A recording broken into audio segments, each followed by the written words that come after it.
স্বাগতম সবাইকে আজকের ভিডিওতে। তো আজকে হচ্ছে আমরা ম্যাথমেটিক্সের কনিক্স এর পার্টটুকু নিয়ে একটু হালকা আলোচনা করব অ্যাজ ইন আমরা অধিবৃত্তের অসীম তটের পার্টটুকু নিয়ে একটু অ্যানালাইসিস করব যে কীভাবে অধিবৃত্তের সমীকরণ থেকে অসীম তট আনা যাচ্ছে বা অসীম তট থেকে অধিবৃত্তের সমীকরণ আনা যাচ্ছে, এটা নিয়ে একটু অ্যানালাইসিস করব। আশা করি সবাই ভালো আছি। আমরা আজকের ভিডিও শুরু করি, দেখি কি আছে এখানে। তো প্রথম কথা, এখানে একটা অধিবৃত্তের সমীকরণ দেখা যাচ্ছে, বুঝতেই পারছি x square by a square minus y square by b square equal to 1। তো এখান থেকে আমরা একটা সমীকরণ পেয়ে যাচ্ছি। তো প্রথম হচ্ছে এরপর থেকে যদি আগাই, আমি এখানে মূল টার্গেট কি, আমার মূল টার্গেট হচ্ছে আমরা এই অসীম তটের থিওরি অ্যাপ্লাই করা। অসীম তট কথার মানে কি? অসীম তট কথার মানে হচ্ছে এখানে চলকের মানটা অসীমের দিকে যাচ্ছে। অসীম তট মানে হচ্ছে অসীমের দিকে যাওয়া, অসীমের দিকে গিয়ে যদি এই অধিবৃত্তের যে লেখচিত্র সেটা এই যেই রেখার সাথে মিলে যেতে চায় সেটাই তো অসীম তট, আমরা তো এভাবেই চিন্তা করি। তো ওটার জন্য আগে তো আমাকে অসীমের দিকে যাইতে হবে। তো সেক্ষেত্রে আমরা আগে চলকের মানটা এভাবে বের করার চেষ্টা করি যে এখান থেকে বলা যায় y square by B square equal, হাতের ডানে নিলাম, 1কে হাতের বামে নিয়ে আসলাম, এখানে লেখা যাবে যে x square by A square minus 1। তাহলে আমি যদি এখান থেকে এই পার্টটুকু একটু নেই এভাবে, তাহলে কমনলি এখানে আসতেছে কি, এখানে আসছে যে A square by X square, দুঃখিত, এটা কমনলি আসছে 1 minus A square by X square. Fine, বুঝতে পারছি যে প্রথমে আমরা এই পার্টটুকু কমন নিলাম, ফলাফল হিসেবে এই পার্টটুকু কমন নিলে এখানে তো 1 আসছে, আর এখানে হচ্ছে 1-এর জায়গায় আসছে এ স্কোয়ার বাই এক্স স্কোয়ার, যাতে পরবর্তীতে গুণ গিয়ে এই এক্স স্কোয়ার কাটাকাটি চলে যাবে, এ স্কোয়ার কাটাকাটি চলে যাবে। সো এখান থেকে পরবর্তীতে আমরা যেটা করব, বুঝতেই পারছি Y square by B square, ও পাশে X square by A square root over করার খুব দরকার হচ্ছে এখানে। তাহলে এখানে যদি রুট ওভার করি, ওয়াই বাই বি এখানে থাকছে হচ্ছে প্লাস মাইনাস, অবশ্যই প্লাস মাইনাস দিতে হবে, এটা খুবই ইম্পর্টেন্ট, প্লাস মাইনাসটা চিন্তা করবো। আর সেখানে X by A root over 1 minus A square by X square. এইবার আমরা অসীম তটের থিওরি মোটামুটি অ্যাপ্লাই করতে পারবো। তো প্রথম কথা, এই অসীম তট মানে কি আগেও বললাম, অসীম তট মানে এমন একটা গ্রাফ, এই গ্রাফের মধ্যে এই অসীমের দিকে চিন্তা করলে এই যে অধিবৃত্তের যে গ্রাফগুলো আসছে, অধিবৃত্তের গ্রাফগুলো অসীমের দিকে গেলে কার সাথে মিশে যেতে চায় বা না চায়, এরকম কিছু একটা, ঠিক আছে। তো যখন আমরা অসীম তটের দিকে যাচ্ছি, কার সাথে মিশে যেতে চায় তার চেয়ে যেটা ইম্পর্টেন্ট ব্যাপার বা যেটা ইম্পর্টেন্ট ফিচার যেটা আমরা ম্যাথমেটিক্যালি ইউজ করতে পারি, সেটা হচ্ছে চলকগুলো ইনফিনিটির দিকে অ্যাপ্রোচ করছে। চলকগুলো ইনফিনিটির দিকে অ্যাপ্রোচ করছে বলেই আমরা আলটিমেটলি অসীম তটটা ইনফিনিটির দিকে নিয়ে যেতে পারছি এবং এটাকে অসীম তট বলতে পারছি। তো এই ফিচারটাই কিন্তু আমরা ইউজ করতে পারি ম্যাথমেটিক্যালি। হ্যাঁ, তো এটাই যদি এখানে চিন্তা করে এভাবে যে এক্স টেন্স টু ইনফিনিটি, কারণ আলটিমেটলি এই চলকের মানটা অসীমের দিকে ধাবিত হচ্ছে, তাহলে এটা অ্যাপ্লাই করলে দেখা যাবে এই ভেতরের এই পার্টটুকুতে অ্যাপ্লাই করি। এক্স টেন্স টু ইনফিনিটি মানে কি, এখানে যদি এক্স টেন্স টু ইনফিনিটি বসাই, এই A square by X square tends to তাহলে কি আসবে, A square by X square tends to তাহলে 0 আসবে। তাহলে এই পার্টটুকু যদি আমি 0 আকারে চিন্তা করি, এখান থেকে এরকম কিছু একটা চলে আসছে, Y by B equal to plus minus X by A, আর ভেতরে রুট ওভার 1, তো রুট ওভার 1ই বলা যায় যে এখানে কেন এটা অ্যাপ্লাই করা হয় নাই। কথা হচ্ছে at the same time x যেমন ইনফিনিটির দিকে ধাবিত হয়, ওয়াইও ইনফিনিটির দিকে হয়তো বা ধাবিত হয়। প্রশ্ন হচ্ছে যে এই দুই জায়গার মধ্যে এখানেই কেন এক্স এর পার্টটুকুকে ইনফিনিটি আকারে চিন্তা করা যাচ্ছে। প্রথম কথা, এই এক্স বাই এর পার্টটুকু এক্স ইনফিনিটির দিকে যাওয়ার সাথে সাথে এক্স বাই এর পার্টটুকু ইনফিনিটির দিকে যায়, দ্যাট মিনস এটা অনেক বড় একটা মান। ওয়াই বাই বিও হয়তো একটা বড় একটা মান, কোনটা অনেক বেশি ছোট যেটাকে নেগলেক্ট করা যায়। খেয়াল করি, এক্স বাই এর পার্টটুকুকে যেহেতু ইনফিনিটির দিকে যাচ্ছে, আমি এটাকে নেগলেক্ট করতে পারছি না।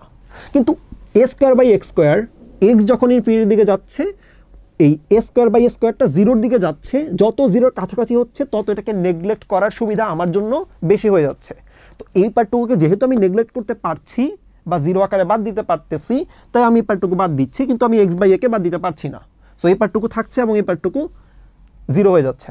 তাহলে পরবর্তী পার্টটুকু খুবই সহজ, এখান থেকে ওয়াই এর মান বের করে ফেলবো। ওয়াই ইকুয়াল টু তাহলে কি আসছে, ওয়াই ইকুয়াল টু আসছে হচ্ছে plus minus X BX by A. তাহলে এই পার্টটুকু আমরা বুঝলাম, এই পার্টটুকু আসছে হচ্ছে plus minus bx by A. তার মানে বুঝলাম যে এই অসীম তটের থিওরি ভালো মতো বুঝতে হবে। এরটুক পর্যন্ত কিন্তু অসীম তটের কোনো চিন্তা ভাবনা ছিল না। কখন থেকে অসীম তটের চিন্তা ভাবনা আসা শুরু করলো, যেই না মাত্র আমি এক্স টেন্স টু ইনফিনিটি এই থিওরিটা এখানে আমি অ্যাপ্লাই করলাম, এবং এটা অ্যাপ্লাই করে এখানে দুইটা সমীকরণ পাইলাম, একটা হচ্ছে প্লাস ধরে একটা মাইনাস ধরে। তার মানে বুঝতে হবে একটা অসীম তট হবে প্লাস বিএক্স বাই এ, আর একটা অসীম তট হবে Y equal to minus bx by A. And that's the important issue, কারণ এই জিনিসটা আমরা অন্যভাবেও পেতে পারি। কীভাবে অন্যভাবে পেতে পারি? অন্য একটা সিস্টেমে রিলেট করা ট্রাই করি, দেখি কি আসে। প্রথম কথা, এবার আমরা একটু থিওরি এভাবে অ্যাপ্লাই করবো যে X square by A square minus Y square by B square, এটা একটা হাইপোথিসিস এভাবে আমরা দাঁড় করানোর চেষ্টা করবো যে অসীমতট কথার মানে কি, এক্স ইনফিনিটি দিকে যাইতে চায়, ওয়াইও ইনফিনিটি দিকে যাইতে চায় এবং ইনফিনিট সাম একটা ভ্যালুতে গিয়ে মিশে যেতে চায় গ্রাফের সাথে। তার মানে দুইটাই যেহেতু অসীমের দিকে যেতে যাচ্ছে, প্রশ্ন হচ্ছে দুইটা যদি একদমই অসীমের দিকে যেতে চায়, সর্ট অফ এই এ স্কোয়ার এবং বি স্কোয়ার এদের ইফেক্টটা খুবই কমতে থাকে, কারণ এক্স এমনিতে এত বড় যে কে স্কোয়ার দ্বারা ভাগ দিলে আলটিমেটলি খুব বেশি একটা হয়তো বা ডিফার করছে না, বি স্কোয়ার দ্বারা ভাগ দিলে যা আসে তার মতনই। সেক্ষেত্রে আমরা বলতে পারি এই দুটা পার্ট অলমোস্ট সেম, এবং বলা যায় এই X square by A square by Y square by B square equal to জিরোর মতন, Y square by B square equal to জিরোর মতন। এবং এটাকে যদি আমরা নর্মালি সলভ করি, খেয়াল করবো এখানে কিন্তু অলরেডি আমরা অসীমতটের থিওরি অ্যাপ্লাই করে ফেললাম।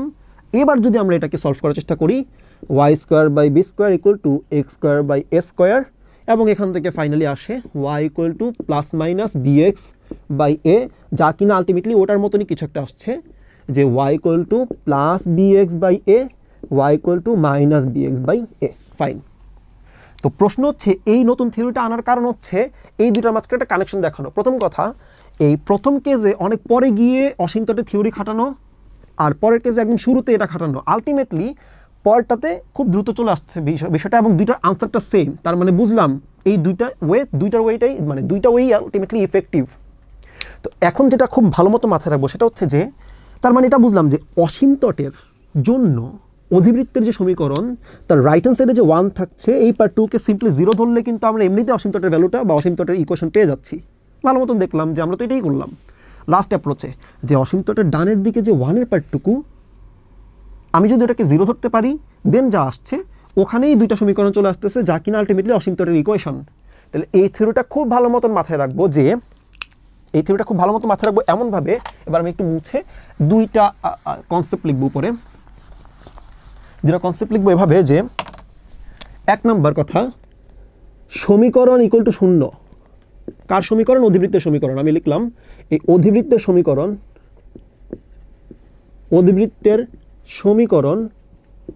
ইকুয়াল টু 0 ধরলে কি পাই? অসীমতট পাই।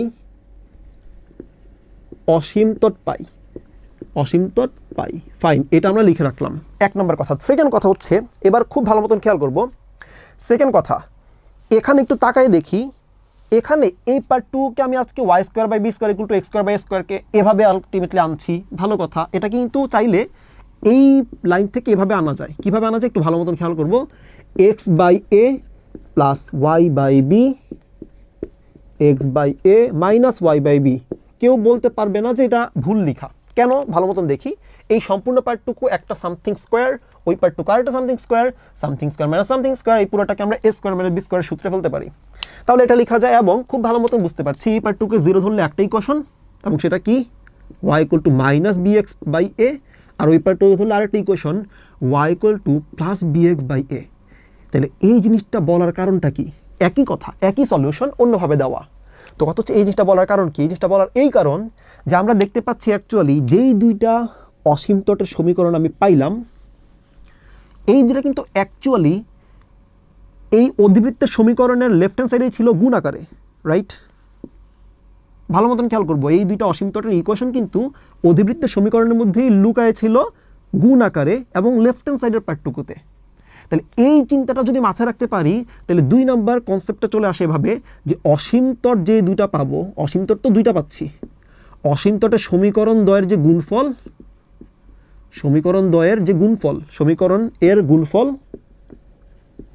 গুণফলের সাথে যদি আমি সামহাউ একটা কনস্ট্যান্ট রাখতে পারি যোগ আকারে, যেটা কিনা আরবিট্রারি কনস্ট্যান্ট, হয়তো বা বিভিন্ন ম্যাথের জন্য বিভিন্ন হবে, এইটা একটা কনস্ট্যান্ট রাখতে পারি, এবং এই পুরো বিষয়টা ইকুয়াল টু যদি 0 ধরি, এমনিতেই আমরা কিসের ইকুয়েশন পেয়ে যাব? অধিবৃত্তের ইকুয়েশন পেয়ে যাব।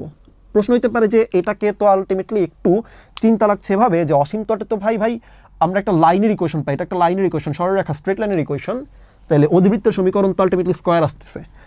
ভালো মতন দেখবো যে অসীমতটের সমীকরণ দুটো যখন আমি গুণ দিচ্ছি, তখন এমনিতেই এই স্কোয়ার বা দ্বিঘাত জিনিসটা চলে আসছে, এবং এই জিনিসটাই কিন্তু এখানে হয়ে আসছে যে দ্বিঘাত সমীকরণটাকেই সলভ করে আলটিমেটলি আমরা বা 0 ধরে সলভ করে ওখান থেকে অসীমতটটা পেয়ে আসি। তাহলে এই দুইটা কনসেপ্ট খুব ভালো মতো মাথায় রাখতে হবে, যে একটা হচ্ছে অধিবৃত্তের সমীকরণটাকে শূন্য ধরে, ওয়ানের জায়গায় শূন্য ধরে আমরা অসীম তট পাই, অসীম তটের সমীকরণের গুণফল প্লাস কে ইকুয়াল টু 0 পাই। যদি এই দুইটা জিনিস মাথায় রাখতে পারি, ছোট্ট ছোট্ট দুইটা ম্যাথ দেখে ফেলবো এই দুইটা থিওরির উপর বা এই দুইটা কনসেপ্টের উপর ভিত্তি করে। নাম্বার 1 এভাবে চিন্তা করব। 1 নাম্বার কনসেপ্টটাকে চিন্তা করি এভাবে, বলা হইলো যে এক্স ওয়াই ইকুয়াল টু এ, এই অধিবৃত্তের জন্য অসীম তট কি, এর জন্য অসীম তট কি, অসীম তট কি। তো আমরা এতদিন বিভিন্নভাবে বিভিন্ন রকম চিন্তায় বা বিভিন্ন রকম সলিউশনে দেখে আসছি, এটার একটা অসীম তট হচ্ছে এক্স এক্সিস আর একটা হচ্ছে ওয়াই এক্সিস। এবার এটাকে এই থিওরি অনুযায়ী দেখি। তো ভালো মতন দেখতে হবে এখানে কি দেওয়া আছে, অধিবৃত্তের ইকুয়েশন দেওয়া আছে, অসীম তট চাওয়া হইলো, অধিবৃত্ত দেওয়া আছে, অসীম তট চাওয়া হইলো। কোন থিওরিতে যাব? ফার্স্ট কনসেপ্টে, কারণ বলা আছে যে অধিবৃত্তের সমীকরণ ইকুয়াল টু 0 মানে অসীম তটের সমীকরণ। দ্যাট মিনস আমি এই যে এক্স ওয়াই ইকুয়াল টু 1, এই 1-এর পার্টটুকু বাদ দিয়ে যদি আমি 0 চিন্তা করি, তাহলে অসীম তটের চিন্তা ভাবনা চলে আসে। সেক্ষেত্রে এটাকে সলভ করবে এভাবে, এক্স ওয়াই ইকুয়াল টু 0, তার মানে হয় X equal 0 or Y equal to 0। Guess what, দুইটা অসীম তট এক ধাক্কায় চলে আসে। তো এটা তো খুবই সহজ একটা ম্যাথ, আমি আজকে এই কনসেপ্টের সাথে রিলেট করার জন্য দেখাইলাম। এর চেয়ে টাফ কোনো একটা ইকুয়েশন দিয়েও যদি দেয়, আমার টার্গেট হবে যে আমি বাম পাশে সবটুকু দ্বিঘাতের পার্টটুকু এনে ডান পাশে 1 রাখবো এবং ডান পাশের 1টাকে 0 ধরার চেষ্টা করব। এটা হবে আমার প্রাইমারি টার্গেট। তো প্রথমত এটা বুঝলাম যে কেন বা কিভাবে অধিবৃত্ত সমীকরণ থেকে অসীম তট নিয়ে আসা যায়। তাহলে এবার সেকেন্ড কনসেপ্টে যাই, যে অসীম তটের সমীকরণের গুণফল প্লাস কে ইকুয়াল টু 0, এটা দেখি কিভাবে আসে। তাহলে এই ম্যাথটা এভাবে দেখবো, এটা একটু মুছে দিই ফার্স্টের ম্যাথটা। এটা কিভাবে দেখে ফেলবো, যে ধরা যাক দুইটা ইকুয়েশন দেওয়া আছে আমাকে, একটা ইকুয়েশন হচ্ছে এই bx মাইনাস এ ওয়াই, আর একটা হচ্ছে bx প্লাস এ ওয়াই, এটা ইকুয়াল টু 0, এটা ইকুয়াল টু 0। এই দুটো হচ্ছে দুটো অসীম তট দেওয়া আছে আমাকে, এই দুটো অসীম তট দেওয়া আছে। প্রশ্ন হচ্ছে এই দুটো অসীম তটের জন্য অধিবৃত্তটির সমীকরণ কি হবে, অধিবৃত্তের সমীকরণ কি হবে, সমীকরণ কি হবে, এটা হচ্ছে প্রশ্ন। তো এইবার ডিফারেন্সটা কি, ডিফারেন্স হচ্ছে আগে অধিবৃত্ত দেওয়া ছিল, আমরা অসীম তট নিয়ে আসছি, এখন অসীম তট দেওয়া আছে, আমরা অধিবৃত্ত নিয়ে আসবো। এটা হচ্ছে আমাদের সেকেন্ড থট, মানে সেকেন্ড কনসেপ্টের সাথে মিলে যাবে, যে অসীম তটের সমীকরণ দেওয়া আছে, এখানে আমরা অধিবৃত্তের সমীকরণটা নিয়ে আসবো। এখন কথা হইলো আমরা দেখে আসছি কি অসীম তটের সমীকরণের গুণফলটা নিব এবং তার সাথে একটা কে যোগ করব। কে কেন যোগ করব সেটা আমরা ম্যাথে একটু পরে আগে এলেই বুঝবো, বাট কেটা পরে আসি। প্রথম কথা, অসীম তটের সমীকরণ দুটো গুণ করতে হবে। তাহলে আমি করব যে bx minus A Y, bx plus A Y plus কে, এই কেটা কিসের জন্য, কনস্ট্যান্ট, কেন পরে দেখছি, ইকুয়াল টু 0 ধরলাম। তাতে করে কি আসলো, তাতে করে আমি অধিবৃত্তের সমীকরণের প্রাইমারি আইডিয়াতে চলে আসলাম। তাহলে এটাকে যদি আমি মডিফাই করি, এরকম আসছে B square X square minus A square Y square plus K equal to 0। এখন এই কে ইকুয়াল টু 0 এটা জানার জন্য এভাবে চিন্তা করতে হবে। প্রথম কথা, এই যে অসীম তটের জন্য আমি অধিবৃত্ত পাইলাম, এই অধিবৃত্তের আমি বুঝছি যে অসীম তটটা আসছে, বাট এই অধিবৃত্তের অ্যাকচুয়াল শেপটা কতটুকু চওড়া, কতটুকু চিকন, এই জিনিসটার জন্য বিভিন্ন শর্ত দেওয়া থাকতে পারে। এই বিভিন্ন শর্তের মধ্যে যদি একটা শর্ত এরকম হয় যে আমি বললাম যে এটা হচ্ছে এই a, 0 বিন্দুগামী, এই যে এটা হচ্ছে এক্সট্রা বা অ্যানাদার ইনফো, যে ইনফোটাকে কাজে লাগে আমি কেটাকে নিয়ে আসবো। তো এই কেটা কেন, এই কেটা হচ্ছে একই অধিবৃত্ত, আমি বুঝছি যে হ্যাঁ অধিবৃত্ত সমীকরণটা প্রাইমারিলি এরকমই, কিন্তু এটা কতটুকু চিকন বা কতটুকু শিফটেড বা কিভাবে এই কি বলবো এটাকে, কোন বিন্দু দিয়ে যাচ্ছে না যাচ্ছে, এই জিনিসটার উপর ডিপেন্ড করে এই কে জিনিসটা নিয়ে আসতে পারি বা কে ধ্রুবকটার আলোচনা নিয়ে আসতে পারি। তাহলে এই তথ্যটা জন্য বা এই কে এর ভ্যালুটা নির্ণয় করার জন্য আমাকে অবশ্যই আরেকটা ইনফো দেওয়া থাকতে হবে এবং এটা দেওয়া থাকবে। এই ম্যাথের জন্য এটা হচ্ছে a, 0 বিন্দুগামী। তাহলে গেস হোয়াট, যদি a, 0 বিন্দুগামী হয়, নিশ্চয়ই এই সমীকরণটা এই a, 0 বিন্দুটাকে বা এই 0 বিন্দুটা এই সমীকরণকে সিদ্ধ করে। তো যদি বসাই দিই কি হবে, বসাই দিলে দেখবো আমরা এখানে দেখতে পাবো এই বি স্কোয়ার এক্স স্কোয়ার, এক্সের জায়গায় বসাবো এ, তাহলে B square S square minus A square ওয়াইয়ের জায়গায় বসবে 0 plus K equal to 0। That means K equal to আসছে, কে ইকুয়াল টু আসতে হচ্ছে minus A square B square. তাহলে K equal to minus A square B square পেয়ে গেলাম। তাহলে ফাইনাল আনসারটা কী হবে, ফাইনাল আনসার হবে হচ্ছে B square X square minus A square Y square minus A square B square equal to 0। একটু যদি মডিফাই করতে পারি, এ স্কোয়ার বি স্কোয়ারকে ওই পাশে নিব, ভাগ দিব, তাইলে আসবে X square divide by A square minus, আমরা যদি এ স্কোয়ার বি স্কোয়ারকে ওই পাশে নেই এবং ভাগ দিই, বি স্কোয়ার কাটাকাটি যাবে, থাকবে X square by A square, এখানে থাকবে Y square divide by B square, কারণ এ স্কোয়ারটা কাটাকাটি যাচ্ছে, তাহলে বি স্কোয়ার ইকুয়াল টু, যেহেতু এই পাশের এ স্কোয়ার বি স্কোয়ারটাকে এ পাশে ভাগ দিয়ে নিয়ে আসা হইলো, বিধায় ওই পাশে একটা 1। এই হচ্ছে অধিবৃত্তের সমীকরণ। দেখতে খুব পরিচিত লাগছে, একটু আগে যেইটা ধরে আগাইছিলাম ওটাই চলে আসছে আবার। সো এই হচ্ছে মোটামুটি অসীম তট থেকে অধিবৃত্তের সমীকরণ বা অধিবৃত্তের সমীকরণ থেকে অসীম তটের প্রাইমারি আলোচনা। তো এগুলাকে রিলেট করতে পারাটা হচ্ছে সবচেয়ে জরুরি ব্যাপার। তো এই জিনিসটা আশা করি পারবো। আপাতত একটু কি, খোদা হাফেজ।